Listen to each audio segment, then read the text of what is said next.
Bonjour chers étudiants, on est arrivé à la 8e notion de notre cours sur les transistors bipolaires. Il s'agit de la polarisation.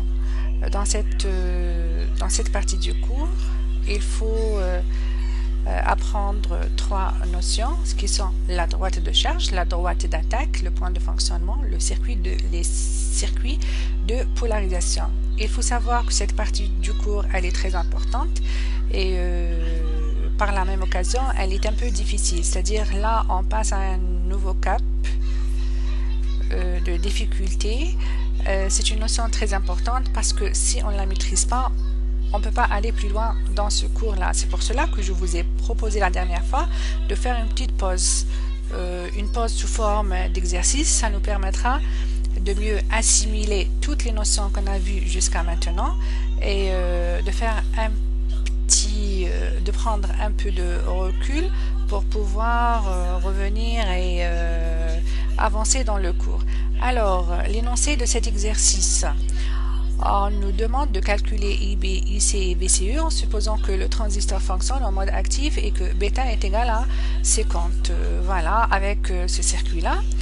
Pour quelqu'un qui a très bien suivi mes anciennes vidéos, en principe, vous devez être en mesure de comprendre l'énoncé parce qu'il est facile et d'y trouver des éléments de réponse pour répondre à cet exemple. Voilà. Alors, je vais vous montrer comment aborder ce genre d'exercice. Il faut se poser trois questions principales. La première, c'est qu'est-ce que j'ai? La deuxième, c'est qu'est-ce que je cherche? La troisième, comment trouver ce que je cherche? Concernant la première question, eh ben, je dois regarder attentivement et je trouve que premièrement, j'ai le circuit. Lui-même, il m'apporte beaucoup d'informations. Par exemple, je regarde le transistor et je découvre que la flèche, elle est sortante. Alors, je suis en face d'un NPN. Voilà. Encore dans l'énoncé, j'ai bêta est égal à 50. C'est une information très importante. Et juste avant, j'ai une phrase qui me dit, supposons que le transistor fonctionne en mode actif. Et cela veut dire que le transistor est en mode linéaire, il est en mode amplification et la relation entre IB et IC, c'est que IC est égal à bêta IB. Voilà, ma cervelle clignote pour dire que j'ai autre chose, c'est que j'ai toutes les notions que j'ai découvertes pendant la première partie du cours. Maintenant, qu'est-ce que je cherche? Je cherche trois inconnus qui sont IB, IC et VCE. Pour quelqu'un, encore une fois, qui a bien saisi les différentes notions déjà découvertes en cours, il sait que IB et IC sont deux courants, un courant de la base et un courant du collecteur. IB se trouve là, IC se trouve là, et VCE, c'est la tension entre l'émetteur et le collecteur. Voilà. Comment trouver ce que je cherche? Eh ben, en combinant toutes les données, c'est-à-dire les informations données dans l'énoncé et les différentes notions que j'ai acquises en lisant le cours. Voilà. Je fais un peu de ménage ici pour libérer de la place. Voilà, comme ça. Et je commence la résolution de mon exemple d'application. Premièrement, je vais renseigner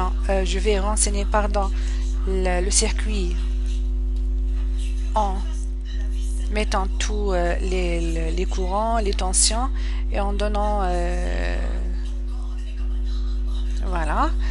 Je dois identifier la maille d'entrée, la maille de sortie pour pouvoir écrire les équations. Je donne le sens pour les deux mailles. Et voilà, pour la maille d'entrée, j'ai cette équation. Et pour la maille de sortie, j'ai cette équation. J'écris les équations moyennant les lois de Kirchhoff, les lois d'électricité. Je prends ensuite le temps de bien regarder mes équations.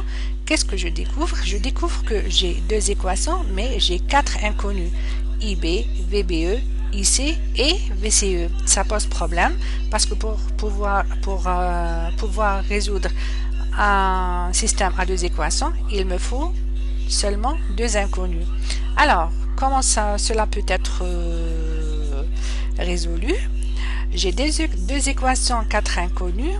Alors, la différence entre les deux, c'est 2. Nous avons besoin de deux informations. Et comme ces informations ne sont pas apparentes, elles sont quelque part. Je dois les chercher. La première des choses, G ici est égal à bêta IB. Je la tire de cette phrase en supposant que le transistor fonctionne en mode actif et que bêta est égal à 50. Là, je sais qu'en mode actif, en mode d'amplification, G ici est égal à bêta IB. Et je remplace ici par cette formule les 4 inconnus. Le nombre de 4 sera réduit à 3.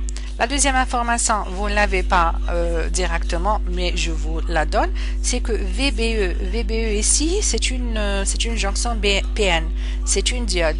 Et puisque le transistor est passant, alors à la place de la diode, qu'est-ce que je mets? Je mets la tension VS, dans le sens contraire. Voilà. Alors, VBE sera égal à 0,7 la tension seuil, parce que le transistor, généralement, il est fabriqué à base de silicium. Je remplace VBE dans la première équation par 0,7 volts. Cette équation deviendra comme ça.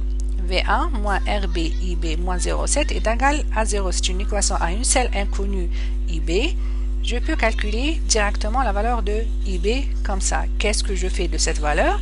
Eh bien, je la remplace dans l'équation IC est égal à bêta IB et j'aurai la valeur de IC. La valeur de IC, je la remplace dans la deuxième équation. J'aurai une seule inconnue qui est VCE et je la calcule directement. Voilà, on a terminé la résolution de cet exemple. Il paraît simple, mais vous devez appliquer. Alors, je vous conseille et je vous recommande de prendre une feuille et un stylo et de refaire tout l'exercice en commençant par le circuit,